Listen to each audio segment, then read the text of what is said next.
Takže zdravím, ja som admin Slovák z Airsoftového magazínu a pripravil som si tu pre vás krátky rozhovor s držiteľom ceny Vojenský čin roka 2012, ktorý vlastne toto ocenenie získal za založenie stránky Byť vojakom nie je práca, ale je to poslanie, a ešte s jeho spoluadminom Gregorom, takže sa máte na čo tešiť.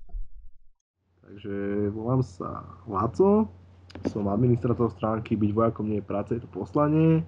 Mám 16 rokov. Tento rok som bol za stránku odmenený vojenským činom roka 2012. Stránka funguje už druhý rok. Sme spokojní, darí sa nám, fanúšikovia nás majú radi, lajkujú, všetko možné.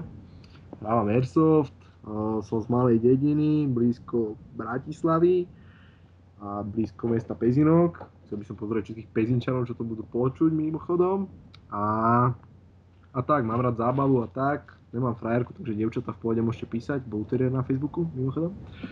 A tak no, čiže to je asi všetko o mne. Dobre, takže na rade som ja, volám sa Gregor, mám 19 rokov, bývam v Bratislave.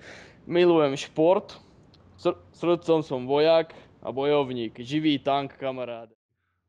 Dobre, tak od koho alebo kedy si sa dozvedel o Airsofte? Kedy som sa dozvedel o Airsofte?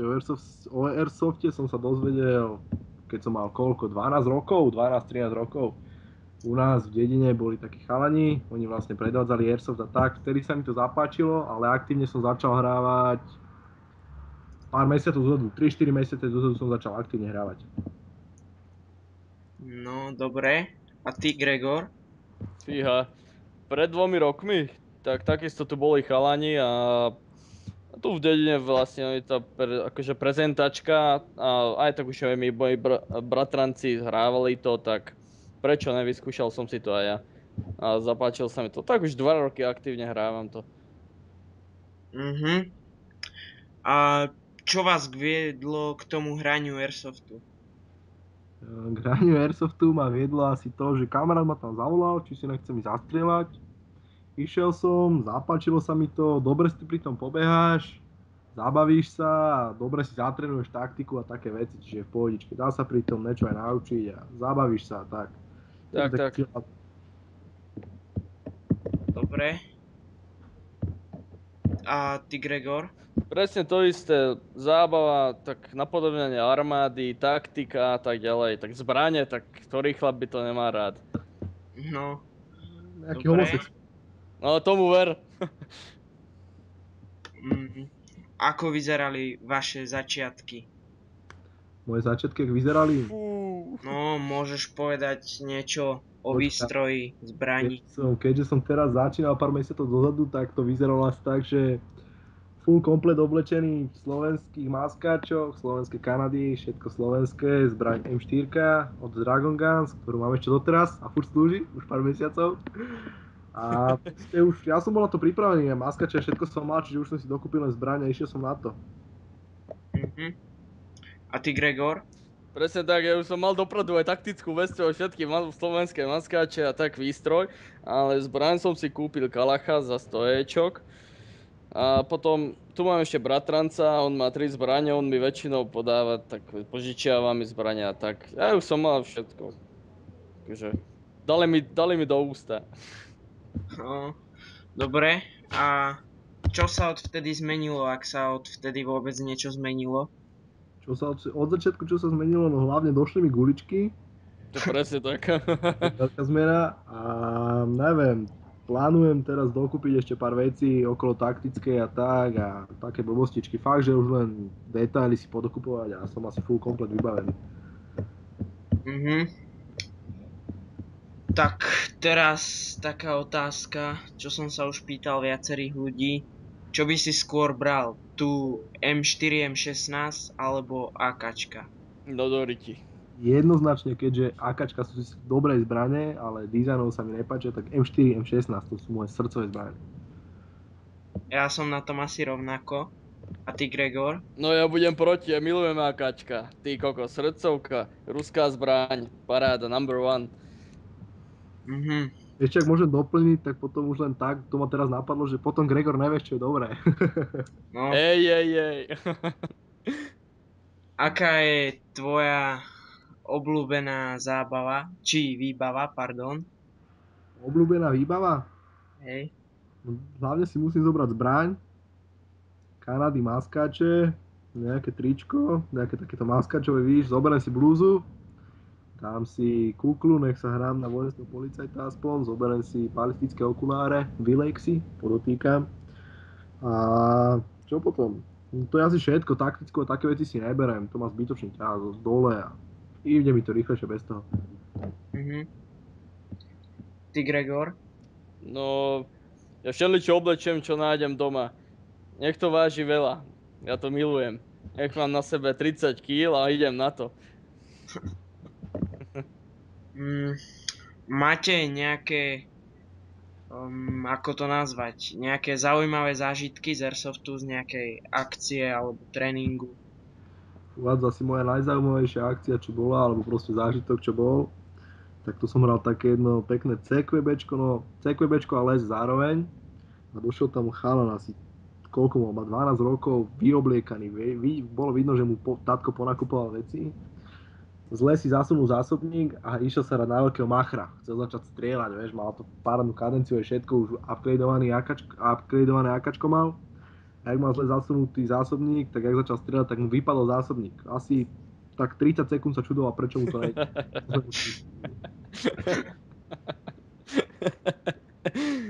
Ty kokos. A ty, Gregor, máš niečo tiež, alebo nie? Hej, mám. Keď som bol prvýkrát na akcii, takisto CQBčko, tak mi kamošovi vystrelili zub. Tak to bola šupatý kokos. To bol úplne number one akcia. No. Hráte v nejakom Airsoftovom týme?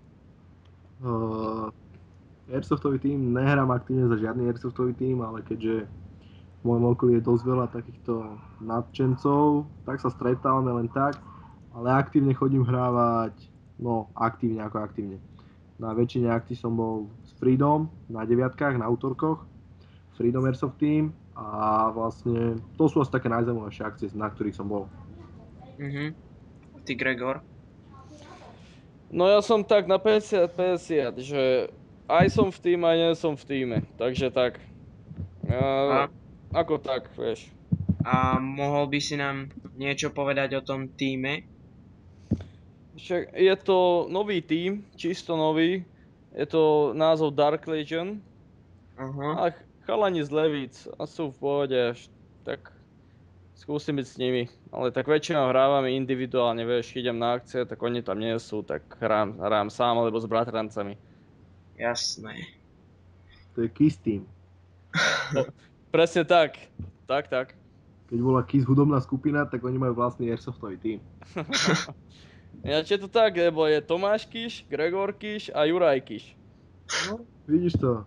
Kiš, no dobre to je. No, presne tak.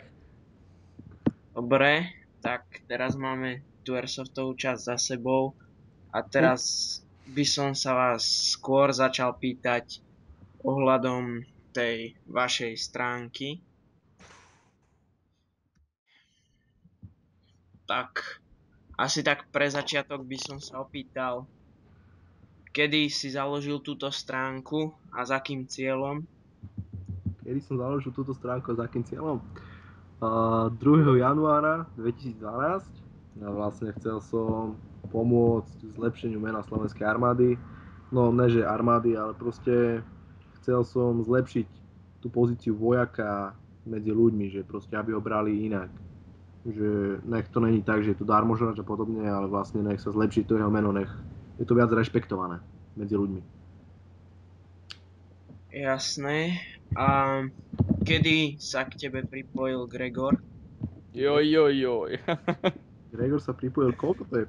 Takých 5-6 mesiacov? Ani ne, 5 mesiacov možno. 5, alebo menej. 4,5, no. Okolo 4-5 mesiacov. Bolo to vlastne, keď ma nominovali na vojenský čin roka, keď som sa to prvýkrát dozvedel. Tak vlastne vtedy enormne začali prichádzať fanúšici a tak a už som, keďže som bol na to úplne sám, tak som to nezvládal a potreboval som vlastne niekoho na výpomoc. No a výpomoc, proste potreboval som spoluadmina, ktorý by mi s tým pomohol. Mhm. A poznáte sa aj osobne? Alebo predtým ste sa poznali osobne? Videl som ho, párkrát som ho posielal mi fotky a tak z Airsoftu, čiže tým som ho maximálne poznal, osobne sa nepoznáme. Čo sa zmení čoskoro, keďže sa stretneme. A nepoznáme sa, ale vychádzame spolu, zaujímavo si píšeme, komunikácia medzi nami je v pohode, takže není o čom, je to dobré. To presne tak. A spolupracuješ aj s nejakými inými stránkami, alebo vlastne odkiaľ berieš tie všetky fotky? Či spolupracujem, no teda aktívne spoluprácu mi navrhlo jedine oficiálna stránka Ministerstva obrany Slovenskej republiky. No daj. Neviem, či je to skôr, dám to tak na obidvoch, ale začneme Lacom. Zmenil sa ti nejako život od vtedy, čo si dostal vlastne to vyznamenanie vojenský čin roku 2012? Či sa mi zmenil život? Zmenil sa mi život brutálne. Z jedného dôvodu, to je taký minimálny dôvod, keď ideš nekam a pozerá na teba niekto, že však teba odniekiaľ poznám, že odkiaľ, však ty si ten admin stránky, čo vyhral to ocenenie a to sa mi stalo už párkrát či na Airsofte alebo na ulici, vieš, čiže to je také, že ľudia ma spoznávajú, to je také všetko divné, ale v pohode. Jasné. A tebe, Gregor? Vieš čo, ja, kde bývam, alebo kam som chodil do školy, tam boli takí ľudia, že armáda, fú, čo si myslíš, že kto si, keď si teraz chceš byť vojakom a tak, vieš, že sú proti armáde a tak, takže že nič, vôbec. Vlastne ja som sa vás už predtým pýtal a dozvedel som sa, že chcete ísť obidvaja do armády, je tak? Presne tak. Áno, takže by som sa vás chcel spýtať vlastne na to, že čo tým sledujete, keď vstúpite do armády? Nie, že čo tým sleduješ, ale čo by si tým chcel dosiahnuť. Ja čo by som chcel dosiahnuť? Chcel by som zabezpečiť svoju rodinu, lebo keďže je to viac menej istá práca, minimálne na pár rokov, je to aj kvalitne, no teda kvalitne ako kvalitne, je tam istá pláca za to. Chcel by som si splniť svoj sen hlavne. A ja neviem, proste, vieš, proste keď nekam dojdeš a povieš, že si... A ty, Gregor? Ja vieš čo, je to môj detský sen. Proste to musím dokázať, že ja to dám a milujem armádu toho. Takže neviem si niečo iné predstaviť, že by som robil. Keď vstúpite do tej armády, chceli by ste ísť niekam na zahraničnú misiu? Chcel by som, ja osobne teda, keď pôjdem do slovenskej armády, tak by som chcel ísť minimálne do Afganistanu, ale veľmi rád, teda aj ešte ak bude vtedy Afganistán, ale chcel by som navštíviť všetky misie, čo Slováci tam chodia, čiže nech to mám také pernejšie, vieš. Predsa je to armáda a treba si užívať, no ne že užívať, ale proste zážitky s tým musia byť spoločné. Súhlasím. Súhlasím. Tak už asi k tomu nemáš čo dodať. Ne, vôbec. To úplný súhlas. A ako sa k tomu stáva napríklad vaša rodina? Súhlasí s vami alebo nie? No potom, čo sa stala tá nešťastná udalosť v Afganistane, nášmu vojakovi, tak moja mama akože to znepokojilo, ale chápe ma, proste vie, že to je môj sen, že to je to, čo chcem robiť, takže nezakážeš 15-ročnému, takže keď budem mať 20 alebo 19, tak určite mi to nezakážu už tým duplom. Jasné. A ty, Gregor? A vieš čo, radšej sa nevyjadrujem. Ak nevadí. A vy osobne ste v kontakte s nejakými vojakmi alebo tak nejak? Mám v rodine vojaka, ktorý je momentálne u elitnej jednotky na Cypre, MFR, a je aj vojnový veterán z Afganistanu. V kontakte s vojakmi som dosť veľa, keďže mám tú stránku a tam ma kontaktujú rôzni vojaci a podobne. A tak, proste vojakov stretávam a tak, je to v pohode. ty, Gregor? Takisto máme kontakty, napríklad do posílky chodíme spolu, potom poznám takisto z internetu chalanov a tak. Robíte aj nejaké iné športy okrem Airsoftu? Tomu ver. No počkaj, no začni Gregor, ty. No začni, ty si starší, no. Čo som? No začni kľudne, ty si šéf. Takže aktívne teda Airsoft. Ostatne sa aktívne nevenujem už iným športom, ale aktívne som robil futbal, som hrával, 3. ligu a potom som robil zmiešané bojové umenie. MMA. No, čiže to som robil pol roka, mal som jeden zápas. A ty, Gregor? No tak, no ja som taký mix. No, tak aktívne ten Airsoft, potom tu mám, ako ti to poviem, bodybuilding, môže byť? No, môže byť. Potom som robil Kobudokai, to je bojové umenie, neviem či japonské alebo čínske, to boh vie. A teraz chcem začať s americkým futbalom. No, takže to je také menšie promo video, ešte k tomu spravíme, to sa nemusíte báť, ale 30. augusta by som vás chcel pozvať, no, ne že pozvať, ale proste napíšte na stránku Vývoj ako mne práce to poslanie, spýtajte sa o jednej akcii, kde budeme ja a Gary. Bude tam dobrá zábava, bude tam dobrá hudba, bude tam všetko, zabavíme sa spolu, stretneme sa, porozprávame sa, rozídeme sa v dobrom, samozrejme 1. septembra, pretože 31. bude ešte afterparty. A tak, no, čiže keď chcete tam byť, tak sa informujte, ak ste okolia Bratislavy alebo tak, ak chcete prísť, tak v pohode to hodíte a zabavíme sa.